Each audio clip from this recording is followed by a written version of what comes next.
Alrighty, good evening, everybody. Welcome back to the Leonis support. We're a couple minutes late here, but just polishing up some of the topics before we kick things off for the evening. Happy Monday, everybody. And JB, happy Monday. How's it going, man? Been a long day, man. I was busy at work and busy at home. Had some projects we started over the weekend, kind of some spring cleaning stuff, and that kind of bled over into my evening here. But took a nice long shower and ready to relax here and talk about the game. So, how about you? How was your weekend? It was good. One super busy day, kind of the same thing. We had a bunch of chores, and one of them was installing a new through the wall air conditioner. So I had to take out a 39-year-old air conditioner out of the wall and Oof. finally installed a new one. Those things weigh a ton. It was about 85 pounds, and I was able to do it myself. I didn't think I was gonna, but you know, figured it out. And other than that, just gamed the rest of the Sunday away, which was fantastic. And now, obviously, back into gaming this week. Nice. I think like I'm on the literal kind of last boss or last level of 7 remake. And I got to this Whisper Bahamut and it was like, what the F just happened? He totally like kicked my ass. And then I was like looking it up online and apparently like if you're playing on like normal or above, it's like a really difficult and kind of basically the AI is really kind of cheating in a way. Okay. Pretty difficult, but yeah, I gotta. And then like if you die on that fight, you have to like start 30 minutes back, like kind of go back to the beginning. I don't know if you remember that You know what? I played that it on the level at all. easiest difficulty. I'm not a hard mode Okay. gamer by any means, so I probably breezed right through it.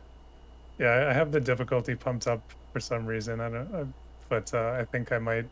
Uh, the fact that I had to like start over again like 30 minutes before was a total vibe killer. So yeah, I might have to lower the difficulty. I would, considering you have Rebirth still to play. Like, just keep going, and That's what I was thinking. that ending is too good. Don't let it stall your enjoyment of the climax just because you had to restart a couple times.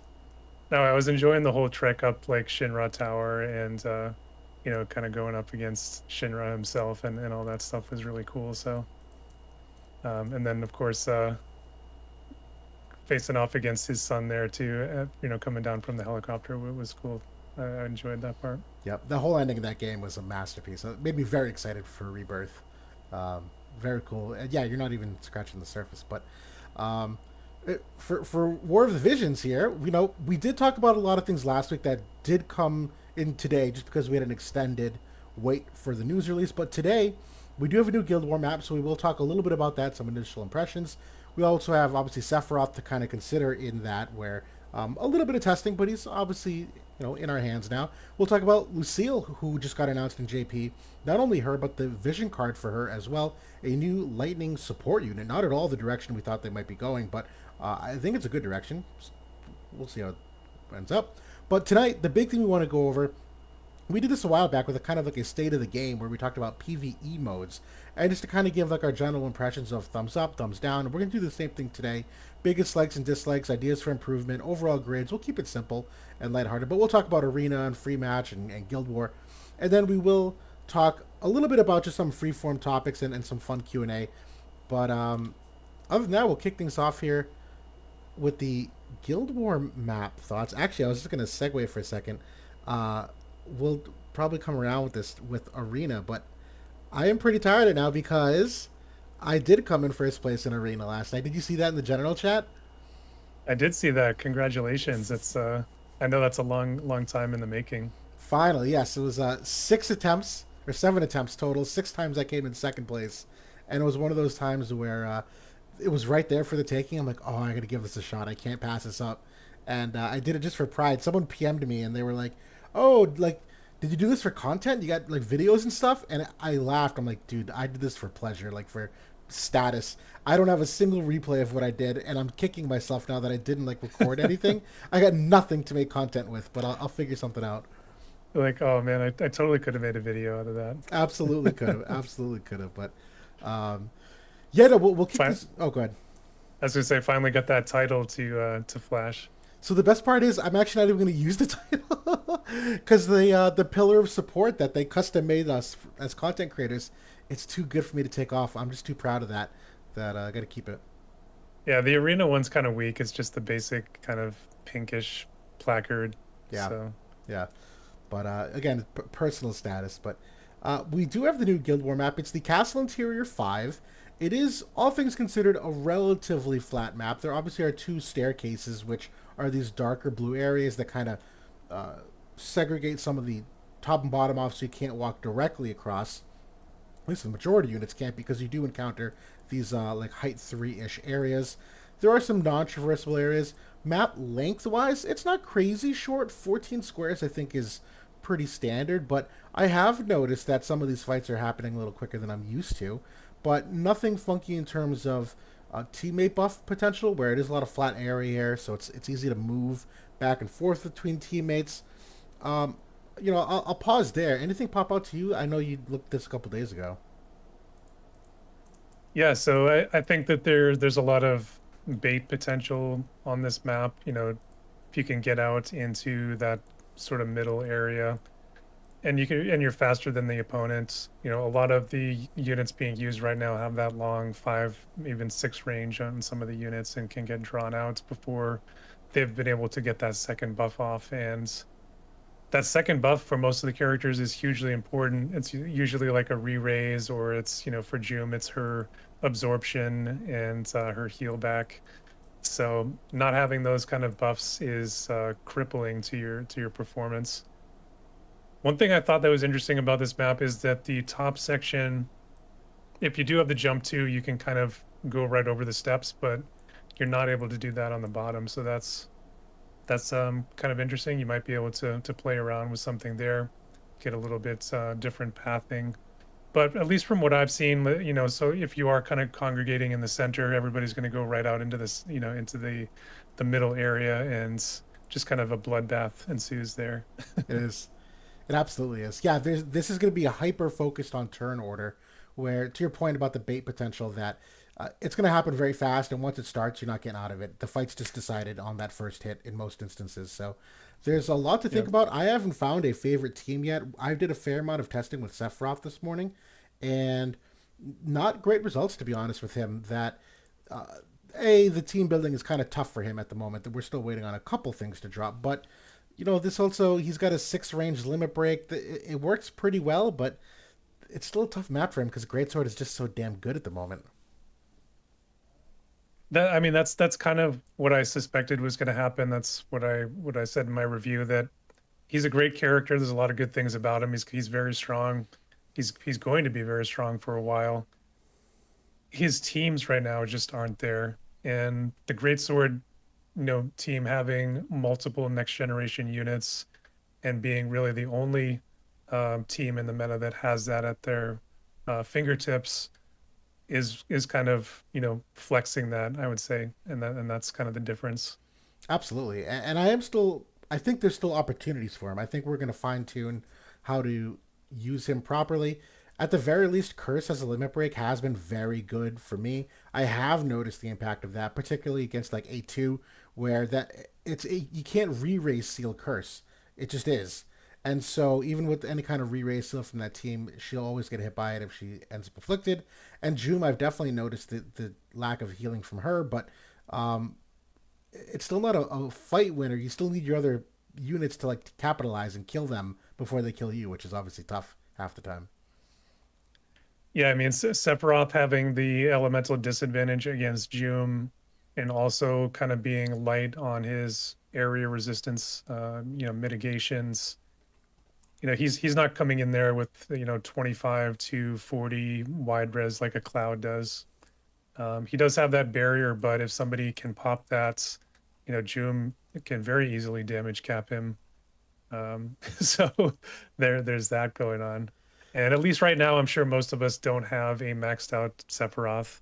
If you did, you're a completely crazy mad lad, and more power to you. But you're going to be going in there with 11,000 health, maybe 12,000, so that damage cap can potentially one shot you.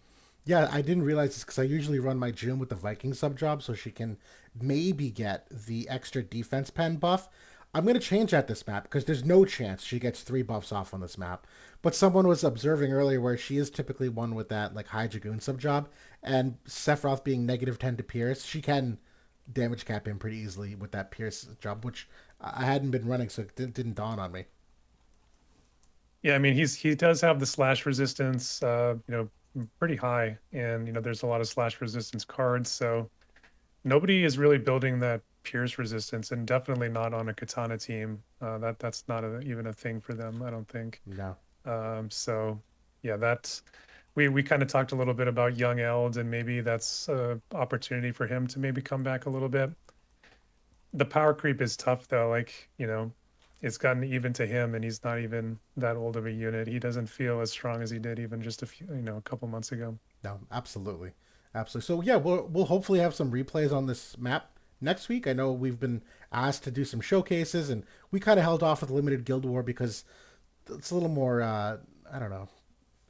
The replays aren't as good for limited Guild War, and it happens too quickly, and teams are too confined. But for this, I know I'm sure would like to brainstorm some things to bring together there. But I wanted to quickly pause just to answer a question. Arturo asked a question about if we're building Veritas for the reviews. Um, it's a question on whether or not you should max the abilities. I'm sure we'll probably get to that eventually if we ever do a review. I would say max all the abilities personally. I don't know how deep we want to get into that question, but I've never done a Veritas review to be honest, and I don't know why. I had one ready to go for Veritas of the Heavens. I ended up not publishing it, but because they kind of slow build, I never actually made a full release. But we probably should. We talked those units up enough.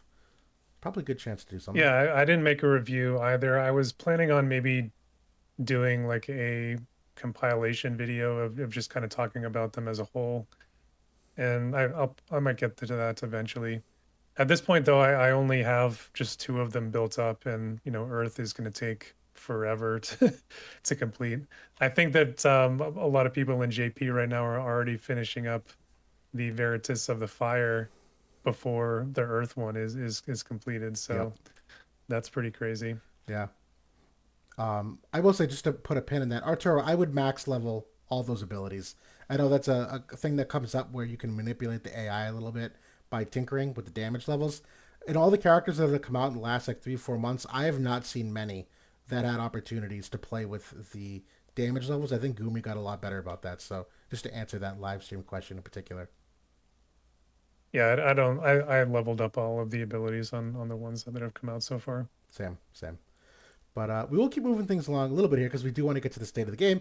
We'll talk about Lucille, whose new unit added in here. For those of you that have been playing the storyline, she's actually gotten a lot of emphasis as of late in the storyline lore. So this was not a massive surprise, for, I guess, from a lore perspective. It was a. Let me change my screen here. It was a big surprise for me, though.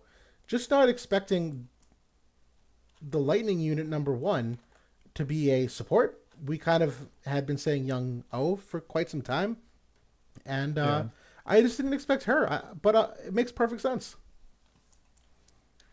I don't mind it. The nice thing is that she's a devout. So what I think is really cool about that is that devout pairs so nicely with greatsword, with katana, and with red mage.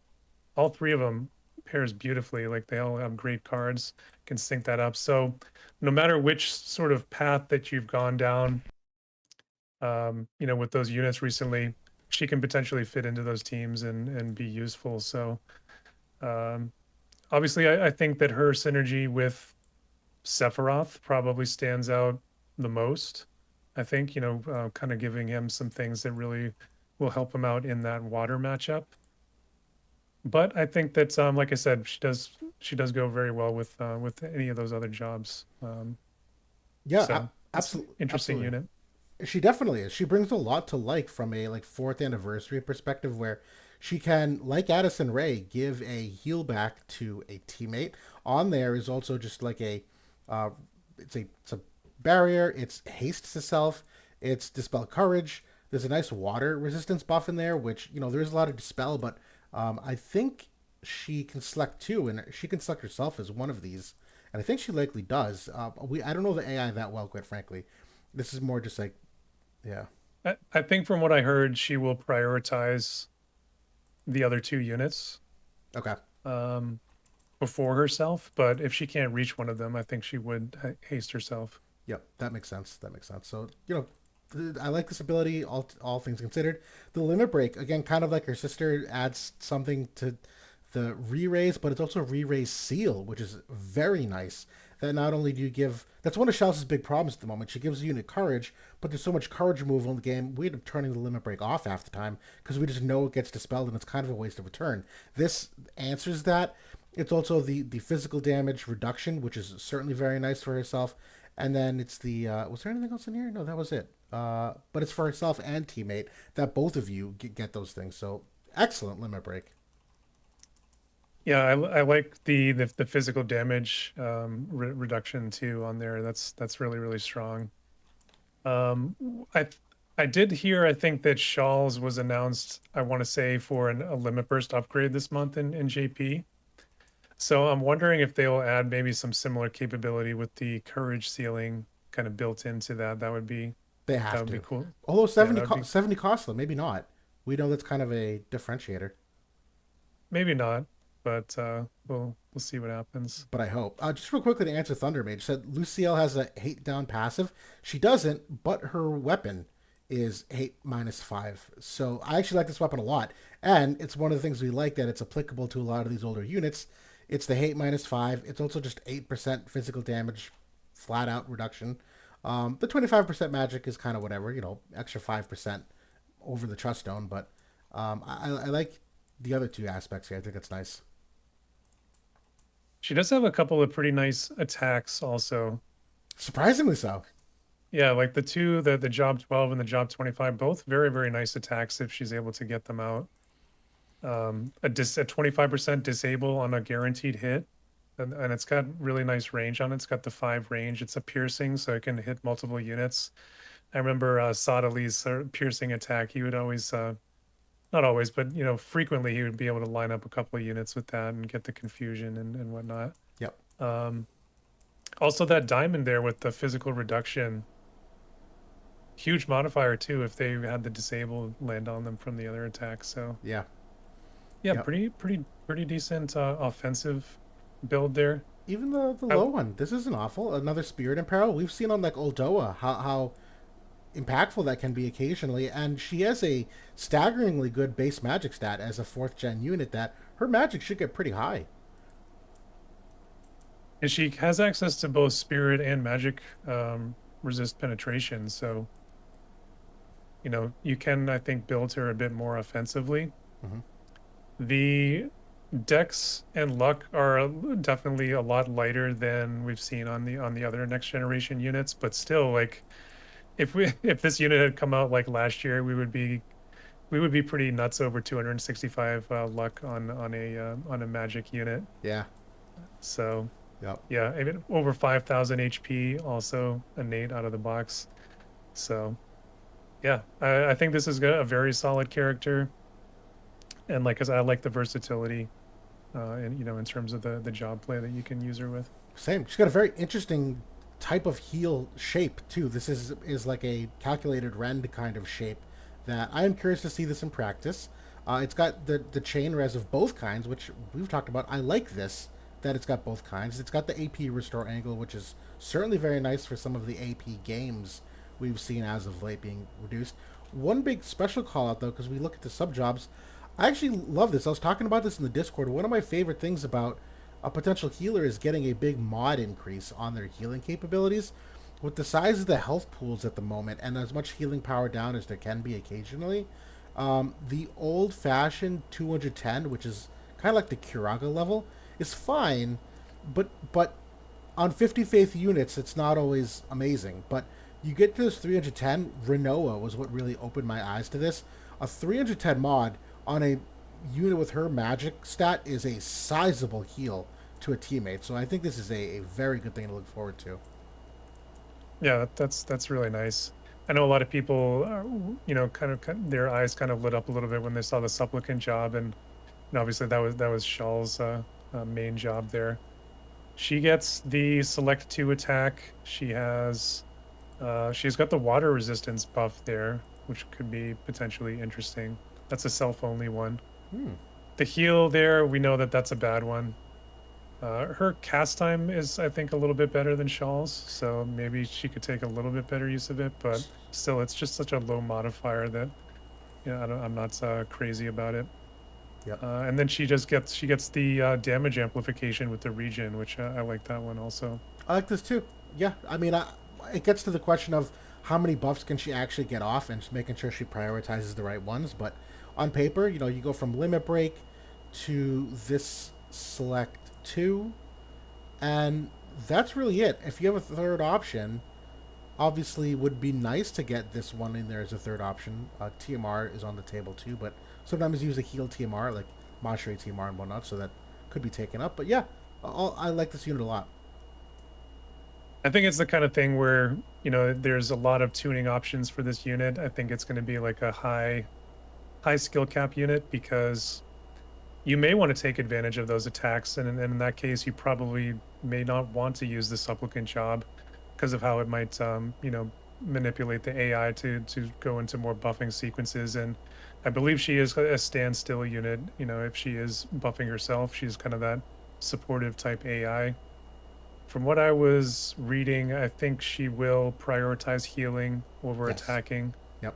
So that's obviously good for a main support. But if she can do damage, she will break those out if nothing else needs to be done. So yeah, looking forward to it. Yeah, same here. And she comes with a vision card in the same week, which is a little abnormal. They typically stagger the vision card by a week, but there's some murmurs in JP that maybe this is for a timeline of a collab coming in or something, that they're kind of crunching the schedule a little bit to fit something in. We'll see if that remains to be seen or not. But this is unfortunately only 3 jobs on it, but 3 darn good jobs. You have Sword Red Mage, Sword Knight, and Staff Devout. I was looking at the overlap of some of these classes before. Staff Devout and Sword Red Mage has a couple you can build off. I think the most notable one was the Blood of the Future. That's the L Division card that has the AoE res on it.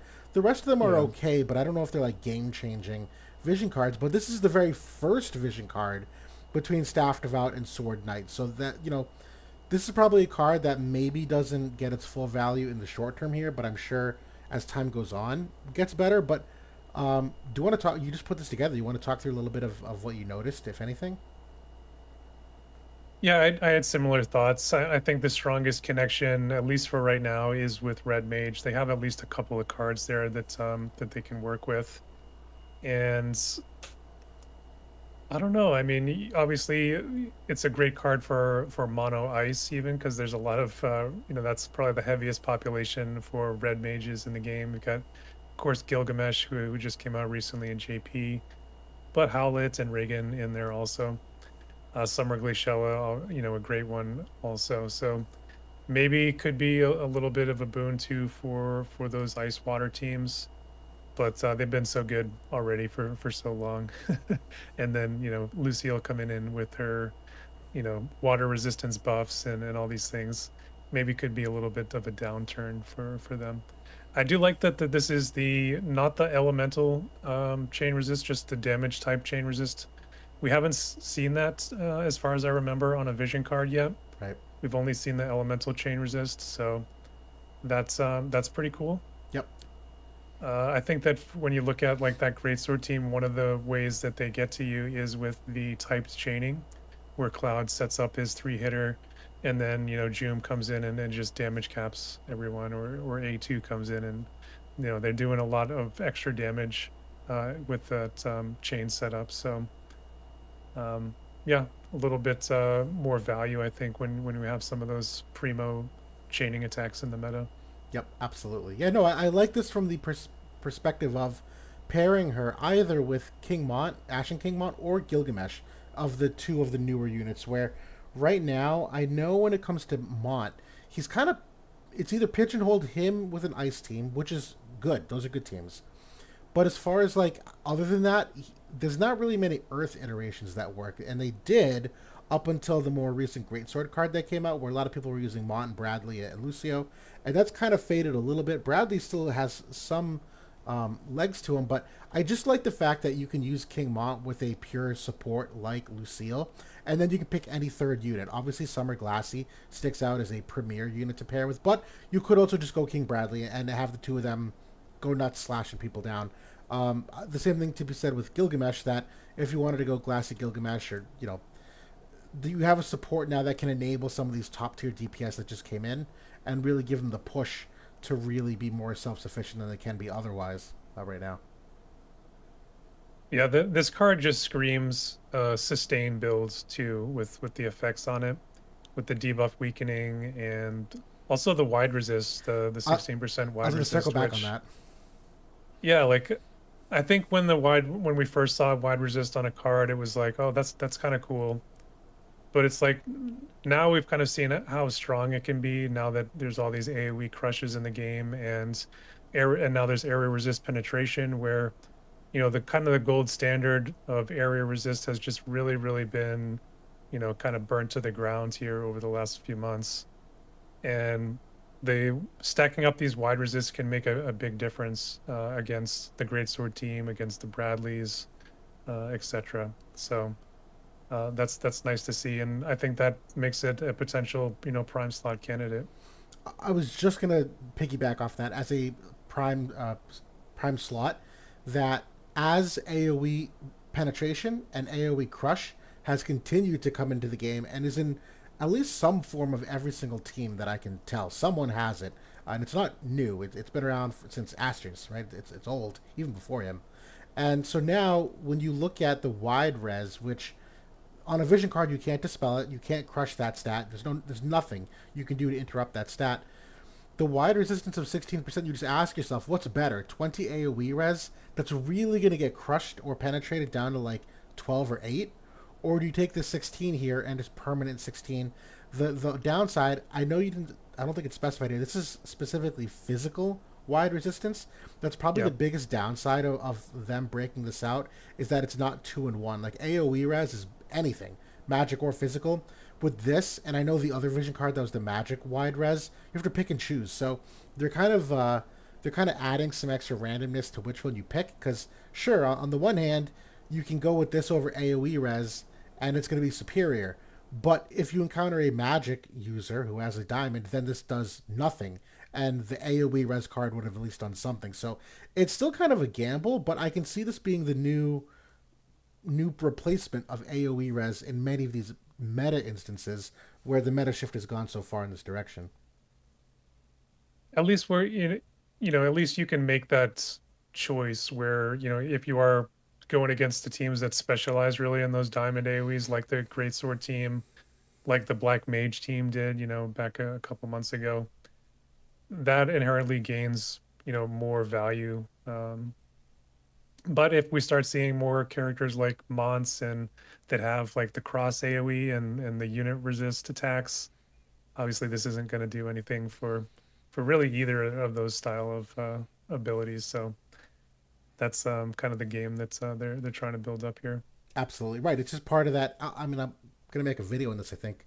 The randomness element that they keep continuing to add into the game, that you really can't consistently predict as much as you used to. You still can to a degree, but there's far more X factors than ever. And this is just another one of them where it's like, all right, it's wide res versus AoE res. Well, what's the debuff weakening on the crush? Well, is it physical or magical? Well, what's the shape of the ability? Is it a diamond, or is it this like smaller 9 square shape that Cloud has? Like, there's so many factors that go into it now. Yeah, and then half the people are wondering what the heck you just said too. I know. Seriously, even myself. Um, yeah, but no, we'll keep moving along here. I think we said what we wanted to say. I think we'll pause just very quickly just to answer a question in chat that Chris Metz asked. I think we're due for a dual element FFBE unit, kind of like Sakura. A couple that could be ignored. Honestly, I love the idea. I am a little sad they never went back to it. I think there's enough all element res in the game right now that I don't think it would drastically change that matchup versus certain characters. But obviously, I don't think it's a massive damage difference either. That there's not a lot of negative, and at most you're talking like, I don't know, 15% here or there. But I like the concept for sure. Was the last one we saw was Reagan, right? He has the The fire and the fire ice. attacks. Yeah, they It'll didn't do anything with Hio. He was our last FFBE unit, right? Yep. And that was like just after Reagan or just before and one or the other. I can't remember now. Soul technically the last. Oh, that's true. Soul. Yeah. And Soul had non-elemental attacks, so not quite the same thing though. Yeah. Yeah, I think they could explore that eventually. I see no reason not to. If anything, maybe it's just too complex for them to think about. Um, but we're open minded to it. But we'll keep going along here to our state of the game discussion. That's really the big thing we wanted to focus on. And just to outline again exactly what this is, we're going to go through discussions on arena and limited arena, that one concept. We'll then look at the other dual, options: free match, class match, and quick pick. And then we'll look at Guild War and the limited Guild War and supremacy. And for each one of those, we'll talk about our biggest like, our biggest dislike, our idea for improvement, and then our overall grade. And last time we did just very generically check minus, check, and check plus. I think that's probably still best here, where, you know, we could haggle on letter grades if we want, but I think at the end of the day, it's either fine, love it, or don't like it. It's don't need to overcomplicate it. But we'll talk through some other things after that. But anything else you want to preface here before we dive in? I don't think so. I think it's more just to kind of give our take on how we feel, like how healthy is it as a mode, how we think it could get better, and just kind of talk about it in that sense. So Yeah. yeah. Cool. So we'll kick things off with Arena here, which again, topical to all the work I did this last week. And I've been a big fan of Arena for a long time. I was, Sage staff +6 quite a while ago. I have so many. I have like 130,000 medals. I don't know what to do with them because there's nothing good in that shop at this time. But yeah, do you want to start this one? Biggest like, biggest dislike, or do you want me to kick it off? You're good. Well, you as the arena champion, why don't you start with this one? Sure. And a quick shout out to both Luciano and King Delita, who just joined us in chat. Welcome to the podcast, guys, and obviously to everyone else. I know there's some good conversation. Keep the convo coming here, guys. But yeah, my biggest like for Arena is the fact that you do have the bonus units every week. That every single week you're incentivized to use someone new. And because you can kind of scout your team ahead of time and see what's there, you can be a little more deliberate in what you use for more niche units because you can kind of tailor make your team ahead of time.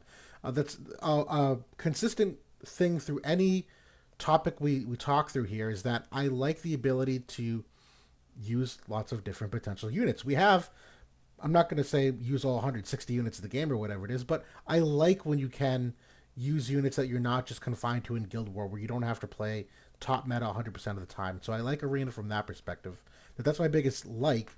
My biggest dislike is probably just it's probably just around the timing of the reset. I don't know if I have a ton of other complaints about it. There's room for improvements for sure, but to say like biggest dislike, maybe load times. Like it gets kind of boring after a while when you have a team and you're just farming off of someone. It just becomes an exercise where you just click the team, skip, click the team, skip, and you just do that for 30 minutes. Like that's probably the biggest dislike, but I don't know if it like puts a huge damper on my enjoyment of it because at the end of the day I'm still theory crafting for it.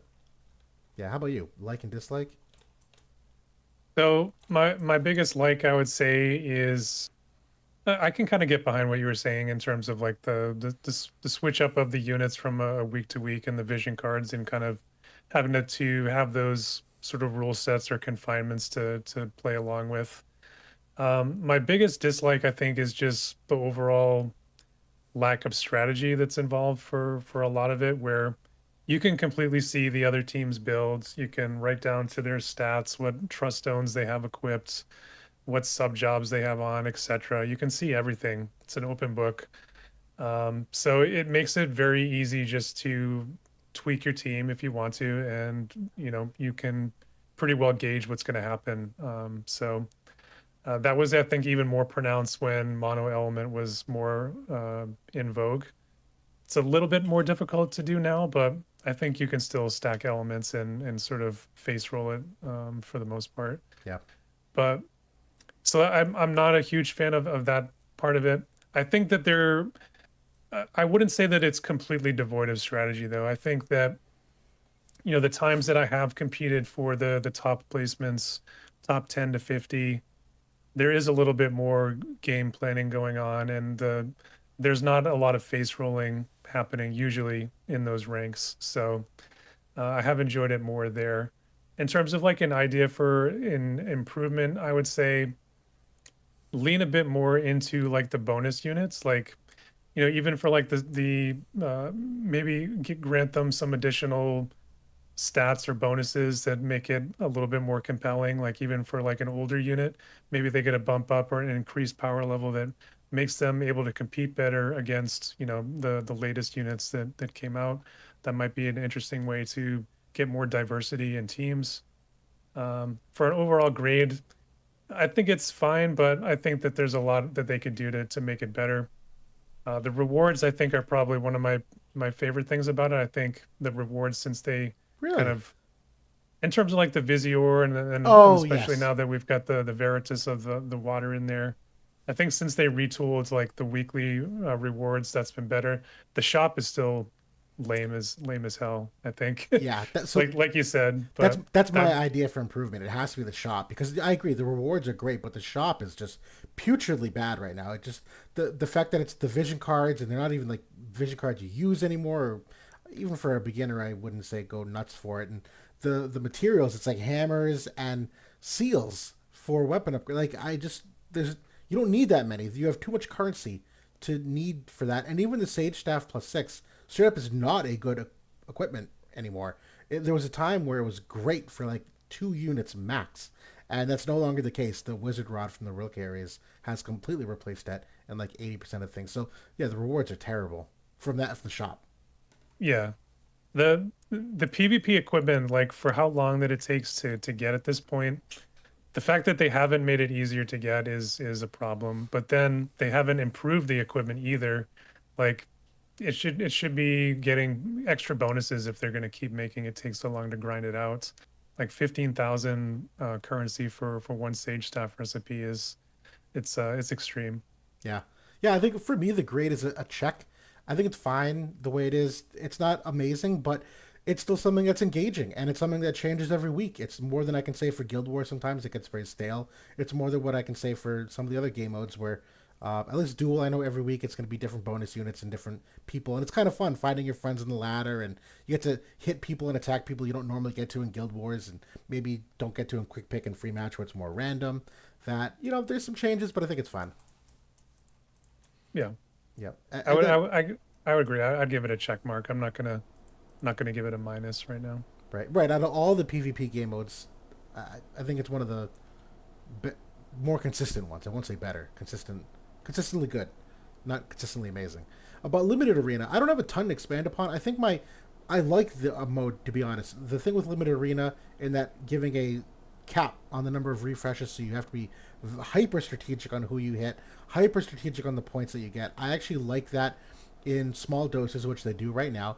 Quite frankly, my biggest dislike is the fact that the 2 times they did it, they ran it first when Bridal Elia dropped, and then they ran it again when June dropped. So the whole limited arena was completely dominated by those two hyper meta units. So from the like creativity perspective, those weeks are fun, but they were kind of limiting to what you could run in general. That's really what I'll say for that. Well, and then the power level of those two units, like on Right. as they dropped, were feeding into that too. Yeah, I like the limited arena more than regular arena personally, but I agree it does have to be in small doses because it is intense. Like if you want to actually compete for the top placements. So I think like once a quarter or once every couple months is a good cadence for it. Hopefully they continue it. I hope it comes back here maybe another month or so. Yeah. Well, yeah. Completely agreed on all that. And so we'll go to the other types of dual content: free match, class match, quick pick. We'll start with free match. My biggest like personally is the initial placements. I think that's the coolest thing in the world. You don't get initial placements for many of these game modes in PvP. Free match is far more creative in what it allows you to do for the team making because you can better cater your AI and spacing to whatever you want. I love that component of free match. And, my biggest dislike is simply the fact that no one queues for it. It's very hard to get a match. It absolutely takes forever, and you have problems with disconnects sometimes that you lose, and that feels like crap on a random bug or who knows what. I know personally, I know Arena kind of snapshots your team, and I've said this for free match. I wish that they would take snapshots of teams that had played like in the last 24 hours, and if after like your third queue and no one got to you, they would just give you this pre-saved team like they do in Arena. They have everything saved. Just save it and give it to you, just to alleviate the burden of the waiting. I know they're releasing the Veritas that has the medal reward, so we should see some increased demand. But man, is that a slog to have to sit there and just press the button for really like 30 to 40 minutes to get 5 matches in for the day. It's awful. So yeah, I second everything that you said there. My draw to free match has always been the manual option that you can, you can play a chess style setup, and have that sort of fun with it and interact with the game in a completely different way. So that's something that I started from the very beginning playing. We have a community that does it, and it's always been a lot of fun. The problem with free match has been the lack of rewards, and even the medals that you do get, the shop is also terrible. The PvP equipment, although it's, I would say, better than more useful than the Sage's staff, also still very niche. Like, especially when you consider it takes a couple of years to grind out an item, Yeah. literally. Yep. So um, that has improved obviously over the last maybe 6 months to a year, where they do have 10 times medals. They finally boosted our medal rate over here as well for just the participation, but it's still a bit too long. Like, we should have 10 times medals at least maybe once a month. Right. So I would like to see maybe participation missions to, get some nice rewards that maybe would encourage people to start queuing in there more regularly to proc those rewards. So, there's so much that they can do. I made a whole video on it, a couple years ago on, easy things that they could do, to be honest, but they just haven't invested into it. I don't think that they've really altered the rewards that much for it, even with the Veritas coming into it, which I was pretty disappointed about. That was the prime opportunity. You're releasing this unit, put the missions in there, put some other goodies that in the shop maybe to entice people to queue up, because honestly it is fun when you actually interact with it, and that is a total vibe killer when it takes a long time to queue up. So Yep. No, totally agreed. For me, it's a check. It could be a check plus. The wait time makes it pretty unbearable. That there are days where I just give up and don't want to do it, and that should never happen in a game where you want to play the content and you just can't play the content. That should never happen. yeah. But class match is the next one, and that's similar to free match, that you get um, your your team, if you will. It's the rule set. You still do the initial placements. You can still have the option of auto or manual. It's virtually the same thing as free match, with just like the dedicated windows of time so that you do queue faster. So I love class match for that.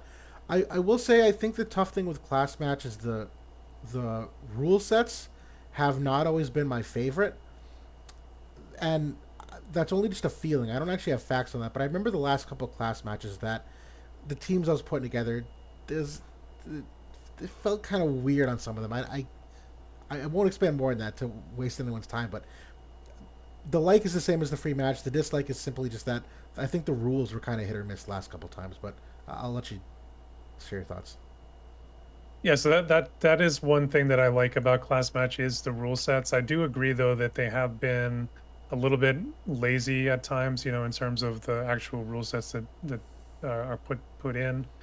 Usually they would have, either CT up is allowed or quicken is allowed, kind of give you the option. But there have been times where both of them are allowed. So that's a little bit tough, I think, especially for getting into the manual game, where a lot of the people that play it are kind of veterans at this point. It's hard to break into when all the tools are on the table. But the rewards, I think, have always been fine enough, especially if you're able to sort of place in the top 100. I think that top 10 I think could be a little bit better, to be honest with you.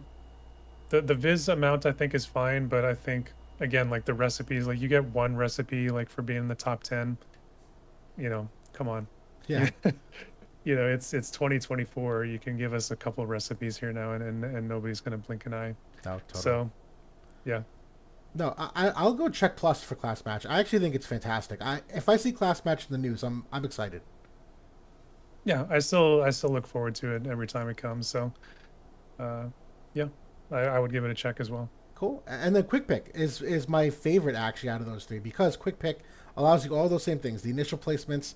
It is unfortunately confined to only auto, so you don't have the manual option, but you do have the six different characters to pick from, and that's the coolest thing to me. That sometimes it just doesn't feel good if you have your team of three and you roll up and they just have the elemental counter on you, and that's it. It's just predetermined, even though it's not 100%, 95% still doesn't feel good. I love Quick Pick because it allows you the agency to have a backup team. There's some mind games that you can play with. Oh, which one are they going with? Like, who's rolling the dice? You obviously go with some rainbow teams. I love everything about Quick Pick. I think it's the best version of the two of them. I know, obviously, again, it omits the manual side, which is a noticeable difference from those prior two. But I like the concept as I think the best of both worlds of what Guild War does for like auto PvP and what free match and class match does for the agency and like putting your units where they are and picking who you want to put in there. Yeah, I enjoy quick pick also. I would say my biggest dislike at this point is the lack of manual option. So yeah, I like it for to play it on auto. It's fine, but I would really like it if we could play that on manual like we can in class match. So it's something that we've always requested. I don't know if it's ever going to happen, but uh, yeah, that's my number one request for it. I like it. And King Delita asked, how do you approach making teams for class match? I was just going to say right off the bat, it depends whether you're playing auto or manual. That's the literal first step. I think the second step is just what the rule set is because it depends on the cost of the team. Sometimes those rule sets have like team costs, and sometimes they include vision cards, sometimes they don't. Your teams are going to look, it's going to be different every time, quite frankly, depending on that cost. That if it's just unit cost, all right, well, cool, the vision cards are fine. But if it's inclusive of vision cards and espers, there's a heck of a lot more to consider. Unfortunately, I don't think there's a catch up answer to that you can put on everything for class match. I mean, it is blind PvP as well. Like you're queuing up and you don't know what's going to show up, when it finally does your matchmaking. So you have to consider that when you're building your team. You have to be able to cover the biggest threats in the meta. So that's how I always approach it, where I'm trying to cover against evasion. I'm trying to cover against the top meta units that are out and any status effects that they might bring. So that's a whole process that I go through whenever a class or quick pick for that matter. Same idea, same approach. So I like it. All right, cool. And then so that's it for the dual type of content. Anything else you want to add before we move on to Guild War? I don't think so. I think that's yeah. I think for all of them, just to improve the shops is probably one of the biggest things that they could do to and just make the general rewards better, especially for a free match because that's the one that's lacking the most. Absolutely. And so the final one here, which I'm sure everyone has tons of experience with, is Guild Wars. And this could be the most controversial. We'll see what our takes end up being here. But we have regular old Guild War. We'll talk about our like and dislike. I'll kick things off here. My favorite like is the fact that it's the most often it's the content that keeps on giving. That for hours of the day you can mock and get ready, and you have daily things to participate in, and there's a daily payoff. That it is a constant. If you want to, you can get as much out of it as you put into it, and so that is my favorite form of content here because of how much it allows you to do. My biggest dislike is still the fact that the mock hours are confined to the business hours of the day, that you have a hard cutoff. That feels absolutely terrible to have to pick between like doing work. Like I have a job. Do you know what I mean? To like pick between doing work and then mocking for a team that I want to use later in the day. I still hate that they don't allow 24-hour mocking. I seriously don't know why. At this point, I don't even know if it's a competitive advantage if you did or didn't, because people are still free match mocking their Guild Wars anyway if they want. That's probably my biggest dislike of Guild War as a mode. There's obviously other things that go into Guild War, but as a mode, I think it's a pretty big thing that I don't like. How about you? Yeah, the 24/7 match mocking is something we've been asking for that for years. They kind of gave some improvements to it, like with the the full team mocking, and they made very small tweaks to it, but still, like at the end of the day, it's almost identical to what it was when the game started, to be honest. And that goes for the entire mode itself. And I think that's probably one of my biggest dislikes with it is there really hasn't changed other than what units can be used in and the actual meta game, the actual structure of it. While I enjoy it for what it is, and I think it's I agree that you get out of it what you put into it. I think the other big draw for me is the collaborative aspect to it, where that is something that you're truly trying to achieve as a guild, where all the other stuff that we've talked about so far is all personal PvP. It's one-on-one. This is a team-based aspect to it. Um, and if folks in the chat, if you haven't been able to participate into that aspect of Guild War where you're in a Discord and you're discussing, who you're going to hit, or the teams that you're going to use and stuff like that, it changes the game quite substantially and it makes it a lot more fun if you have the time to devote to it. That's the big caveat there.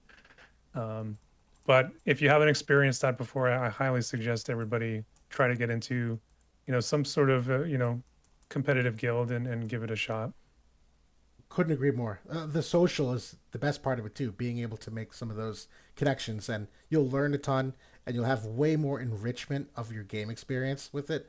Guild War, absolutely. If you're not participating in an active guild, you're very much missing out on a big part of the game experience. Yeah, I'm with you. I mean, my idea for improvement, you've brought up some really creative, objective based things that they could do to change this.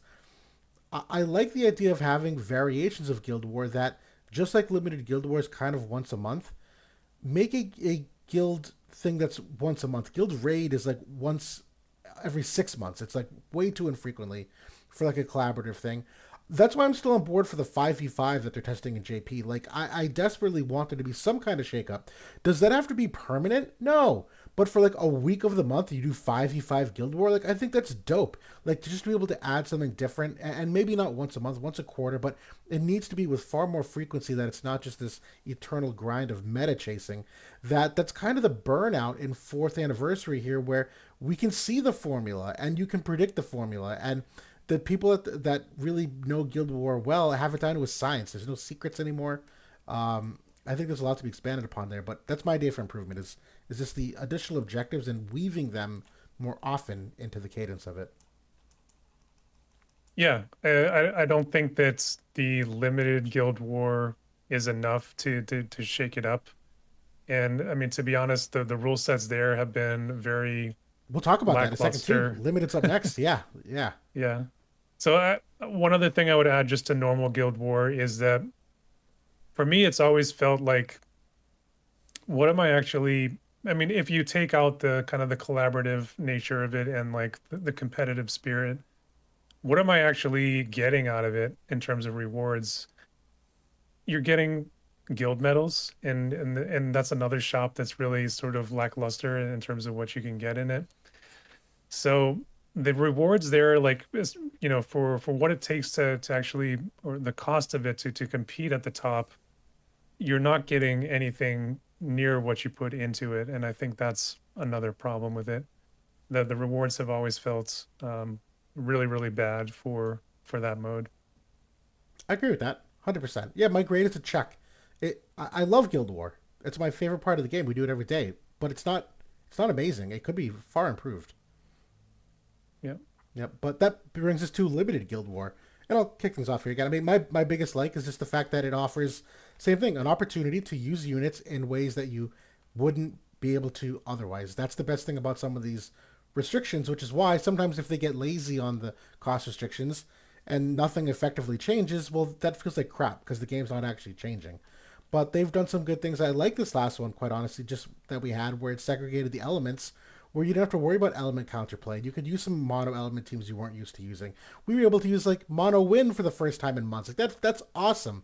I love that. I love limited guild war from that perspective. But that's hit or miss on the rule set. That needs to be a good rule set. My biggest dislike, I just said this recently, it's funny it's coming up again, is the matchmaking and how they segregate the tiers. We're far, far past the point of matching a top 10 guild with a rank 80 guild. That should just straight up not happen anymore. There is such a discrepancy and disparity between the ranks that not only is it kind of like demeaning and embarrassing sometimes for how far the gap is in the matchmaking, but at this point, keep the regular Guild War matchmaking the same in terms of the schedule, but make it the unique rule set. But don't change the matchmaking. Don't queue Howl with this rank 70 guild that only gets 21 stars on us. That should just never happen. That'd be my biggest dislike because it ends up being a vacation week, and we take the week off because there's just no challenge to it. Which, when you don't have that, there's really nothing to do in the game. I'm being honest. Yeah.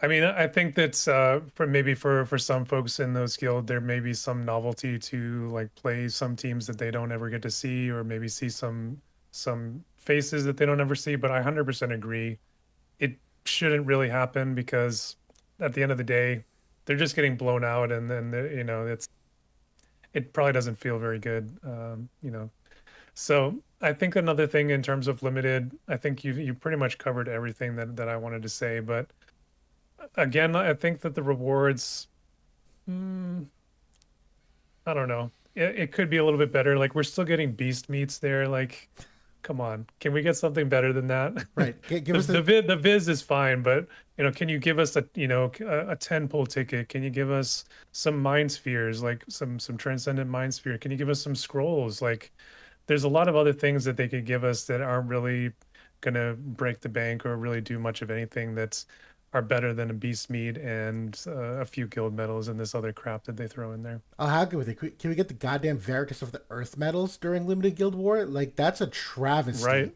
that they don't give out Veritas of the Earth medals during that week. That is horrendous. Horseshit. Sorry, guys. That feels like a big oversight that not only did they make each of his shards cost double of the other Veritas, but it's also so much harder to get his medals.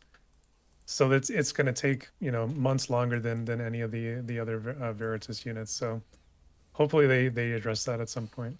Definitely. And then the last one here is the Guild Supremacy, which after the Limited Guild Wars, the top two seeds of every single, not everyone, I think it's just the top eight, or whatever it is, what do you call it, brackets, get matched up into one big final, supremacy. And to me, I like that. I like that it's kind of like a cup of sorts that you get the best of all the limiteds. But again, in reality, it just becomes depending the top 10 guilds in the game anyway.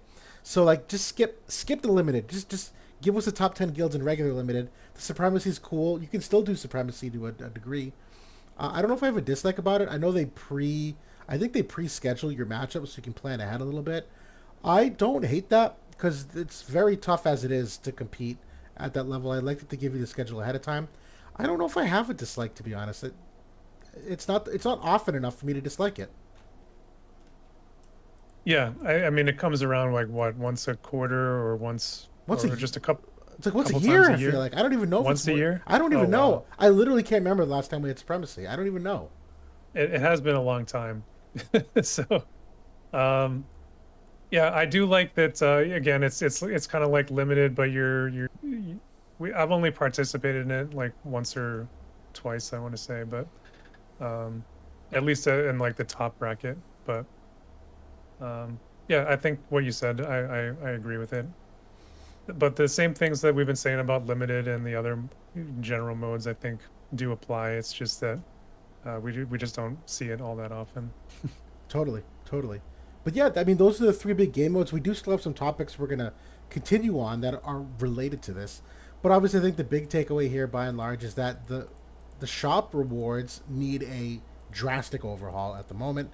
And then just some of the general rewards for the incentives, I think, could be sweetened a little bit. That I don't think it would break the bank for any of the players. But I think it's the recurring trend there. Even Yeah, even if they just improved it by overhauling the mission rewards like that you get for participating in the guild war or participating in, I don't think you get any or limited guild war participation. I think it's just normal guild war. correct. But like that's another way that they could like those rewards are still pretty lackluster at this point. You get like materials, tickets, and things like that. I don't. Those could I don't even know what they are. I click claim and I don't even know what they are. I don't even look at them. yeah, That's how it's like irrelevant they are. it's a nothing burger. Yeah, So yeah, another thing that they could look at to kind of make incentivize it a little bit more. totally. But some of the freeform topics that you came up with here that are also recurring in all of this is one of them, the auto versus manual discussion that has come up before, and we're like I think two of the best people you can talk about. You're like one of the premier manual players of the game. I've obviously spent like 2.5 years in like top 5 Guild War for auto, and you yourself in auto too in terms of like where Howell's gone and what you've done in class match and other various. You've been number one in arena before, so we're both well versed in this. Um, I don't know the direction we want to take this in to say like, is there a preference? Do we have a recommendation for them? I think there's still some barriers for some people in manual that we've done a good job dispelling. Continue. We need to continue dispelling. It's not the same as it always was. I'll pause here though. Was there anything in particular you wanted to hit on for the auto versus manual debate, or not even debate? Yeah, so it wasn't more the like which one is better or like Right. or you should do one or the other. It's more like where are they at this point? And I think at this point we know that Gumi has for the most part abandoned manual as a I mean it's there, like the bones of it are there. You can still do it in class match, but it's they haven't iterated on it. They haven't improved it since day one, essentially. And I think that's kind of a missed opportunity because I think that it could have been something if they maybe devoted a little bit more, listened to feedback on it and improved it, incentivized people to get in there and try it out. Unfortunately, they just haven't had the dev cycles to really do anything with it. And I think that kind of bleeds into the next bullet for me, which was the esport potential.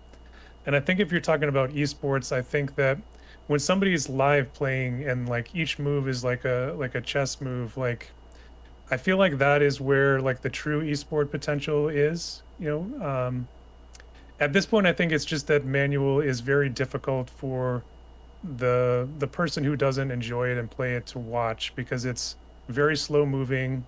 There's no interactivity in terms of like the map. Like there's like a something that we've talked about as a community a lot has been sort of the battle royale effect where the map sort of closes in on you and kind of there's some dynamics to the match, right? Like once upon a time Ooh. they used to have like crystals on the map that you could go in and you pick them up and it gives you like the HP or whatever. They eliminated the crystals way back when, and we always thought that was a big negative.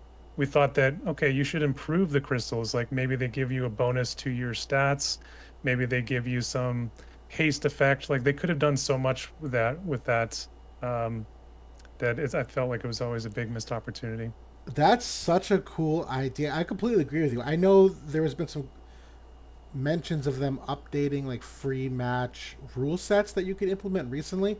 I feel like that's the big miss for me for manual is that the customization to make a custom match and the opportunities to really dive into that because that's the coolest part of playing with the game. I know it'd probably be tough for War of the Divisions, but I know many games have like developer mode. I know like Overwatch has like a developer mode. You can like go in and like not create a map, but you know what I mean. Like you can customize some things, and I feel like manual would be a lot more fun to the entertainment portion of what you're saying if you had more agency over what you could do for like map effects and starting positions and stuff like that. Yeah. That was a huge thing that we I mean, and to be honest, that's a big thing for any sort of community tournament, whether it's Friday Night Fights or WDL, WBL, etc.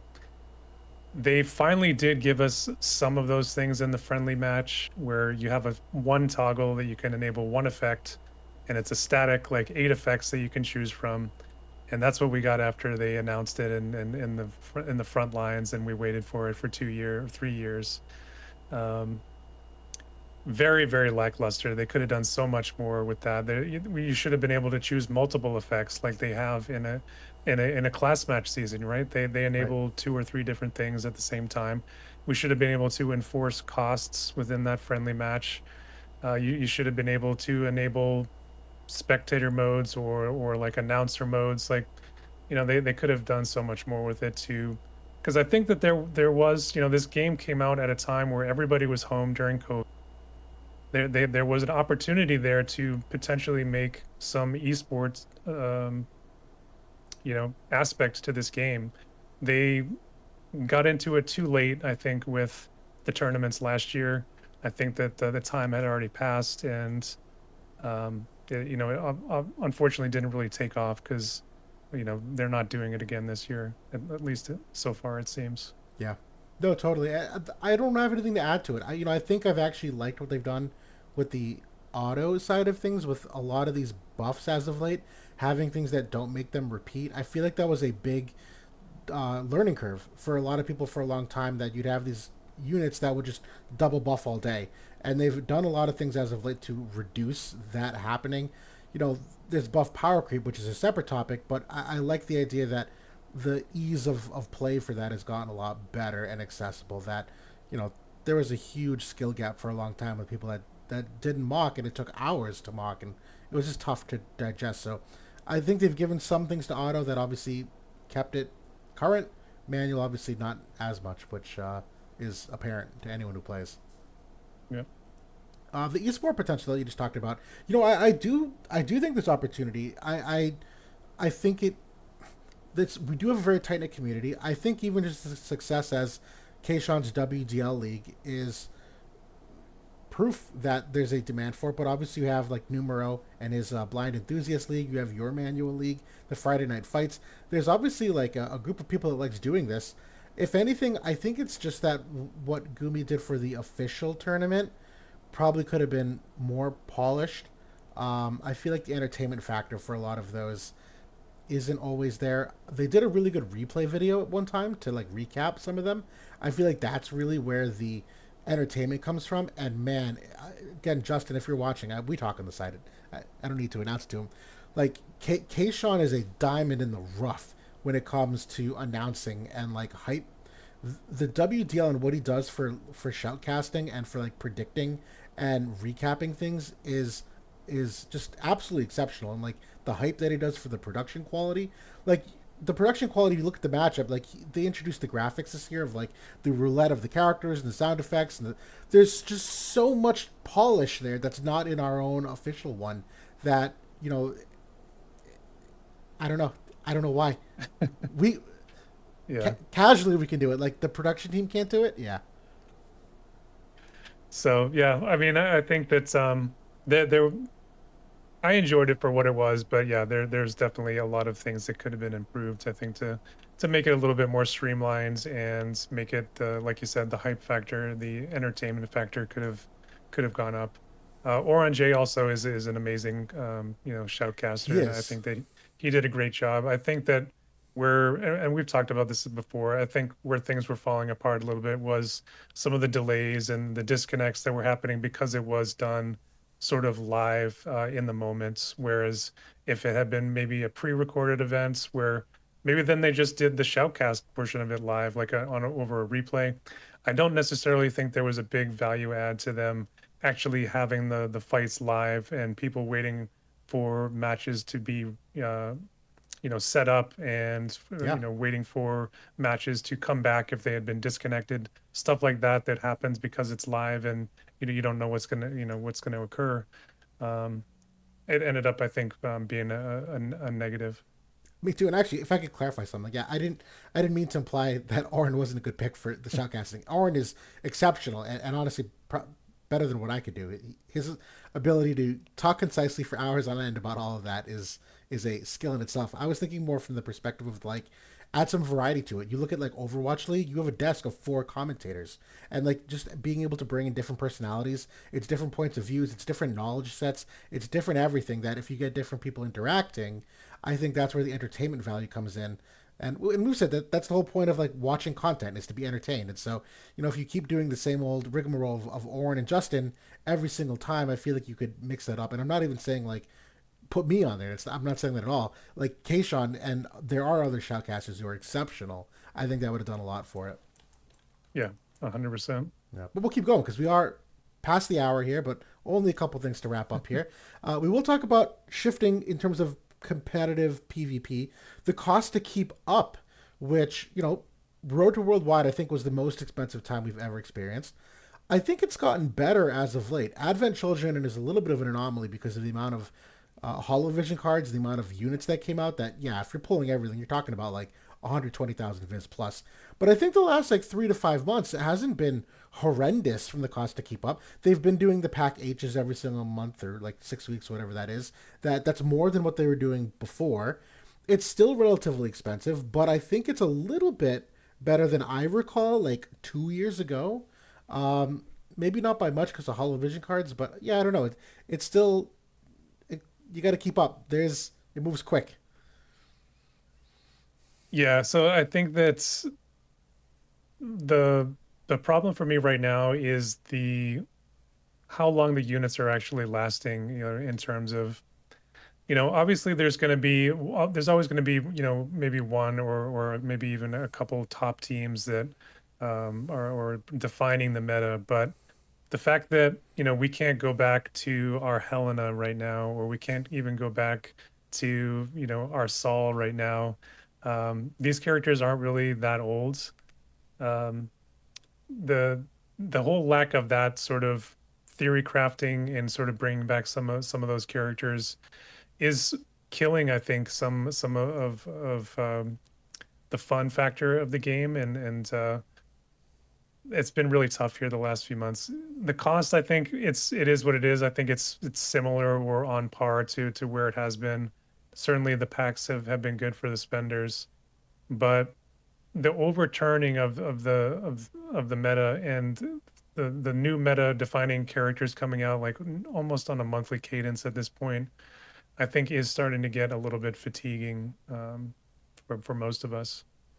Completely agreed. And the question that we were gonna go on next is the meta right now. Is it fun? And I think the answer is no. We have struggled to mock in the last month because you have 10 units that are viable. That's it. If it's not the 10, it's just not working. Period. End of story. And even those 10, there's very clearly drop offs in levels of like what works consistently and not. And they're far too late on adding MA3s to these units where they have set the precedent that they do MA2s. Well, all right, let's time to do MA3s. The fact that they haven't yet means we're still at least a month away because we're a month behind JP. So the fact that it's not even started yet, because even when it starts, it's going to be like Eld and Rob Horn that get the first like units that don't even consider, uh, you know, consider do you do an additional 140 ability upgrade? Like, sure, you start getting a little more complex because the characters are going to get a little more bloated with what they can do, but like, you have to. Otherwise, it's just these 10 units, and it's honestly just not that fun because there's no theory crafting going on. There's no idea generation going on. It's just straight. Well, it just doesn't work. Period. End of story.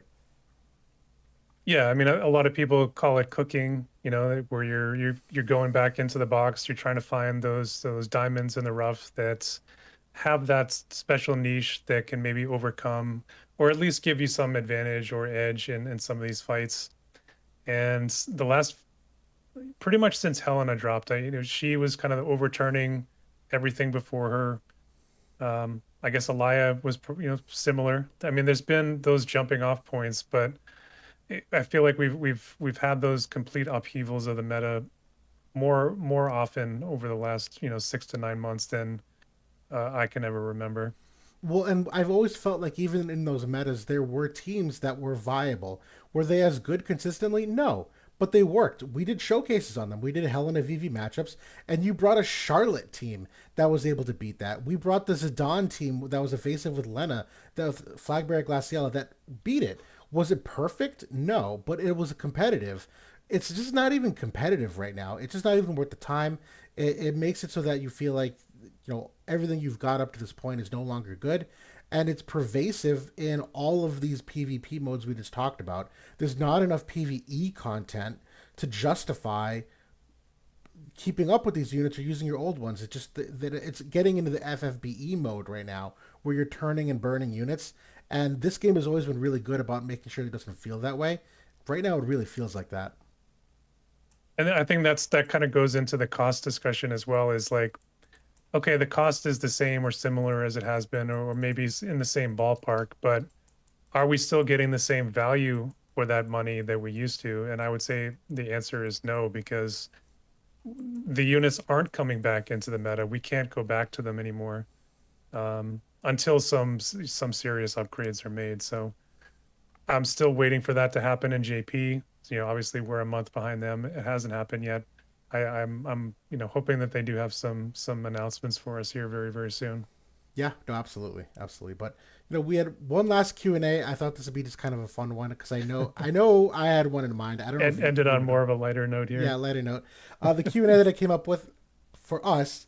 What's the worst mistake in prediction or analysis that you ever had as a content creator here?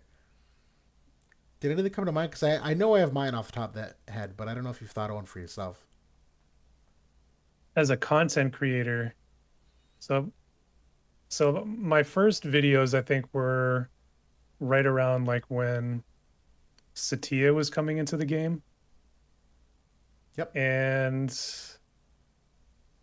I think I remember having a video, kind of asking, is she dead on arrival? And I think I came up to the conclusion that she was not dead on arrival, but in fact she was, and she was never very good. So that was maybe one of my biggest mistakes. I love it. That's a goodie. I know I was Renan is my equivalent in terms of who I thought was going to be good, but no, my worst mistake or prediction.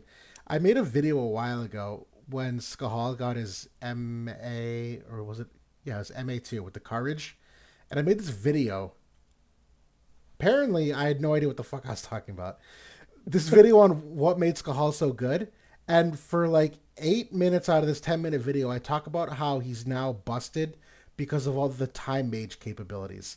I was so wrong in understanding why this character suddenly got good. I thought, like, I looked at it, I'm like, it has to be because the time mage, right? Like, it has to be because this dude has haste and quicken. I see no other reason why this unit suddenly is like meta defining. I just don't see it. And obviously the imperils were a part of it. He's like a nuker, but there really was like a synergy with Resnick that he was not the unit without her. He needed her to heal her back up to just constantly ping pong the courage and the barrier she gave him. That the two were inseparable, and I missed that component of it in terms of how he was more than just a glass cannon because there was no glass. He was just you couldn't kill him. It was just a cannon all 100% of the fight. And I was if you go watch that video, I have to delete it. It's comical how wrong I was on what was going to I make don't, I him don't meta. remember this video. I definitely got to go check it out Oh, now. it's awful. Yeah, but No, Undying in the chat is saying anybody that said that Elena was going to be bad. I was not one of them. I had There I was definitely a couple out there. I wasn't making content back then, but I do remember there was a couple that were very nonchalant about what she could do. I will say though that it wasn't so much that it was just her as a problem. I think that she came in and at the very same time, like Engelbert got way, way better, and Jaden was released at pretty much the same time. So it was like a snowball effect. Like if you just had Elena and it was just Elena and Yuna and you could probably handle that team much easier than we were once Jaden was coming in, and then later when Locke was coming in. Her reign over the game though was pretty much unprecedented for how good she was for that long. yeah. Well, the Bahamut was a significant vision card advantage too. The 2-in-1 effect at that time. There weren't there were dude, there were elements that still didn't have agility cards. And here was light with like 2-in-1 the unit resident Yeah. agility. Fire was sitting there like begging, like, can we get agility, please? No, you get Brachiosaur. Deal with it. Um, Yeah, yeah, Light had the vision card diff for like a very, very long time. Like Elena's card was really, really good. Then they had that flash of insight card when Locke, was part of that team was also really good. Because you had the evasion and you had the offense covered on their card set. So right. it was really, really strong. It was good stuff. But yeah, that we'll end things here because we're at that hour and 20 minute.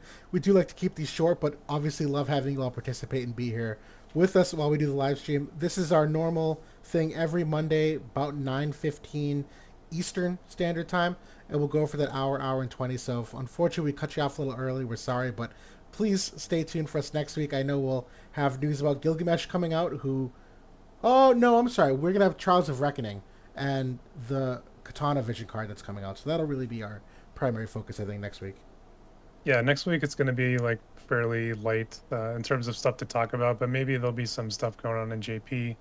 I did think that it was kind of interesting that they got the unit and vision card in the same week. Yeah. So I don't. That makes me wonder what they're going to be planning for next week. But I just wanted to say, kind of wrapping up the state of the game. Hopefully, it was a lot of like constructive feedback. I hope there is some negative points to it, obviously, when you're kind of discussing like stuff that you like and dislike. But hopefully, you guys got something out of that. Hopefully, you like kind of hearing our thoughts on the various game mode. Hopefully, Justin is listening, and maybe some of that can get to the dev team too. That's kind of one of the main reasons I like to discuss these here on the podcast. So, hopefully, there is some benefit for us as a community overall. Yeah, absolutely. I mean, revenue wise, the number came in. War of the Visions was doing pretty good for the last month. Advent Children was a success. I've seen an uptick in new players here. I've actually started considering doing like a new player guide and kind of like a 101 to get back to some more accessible content for them.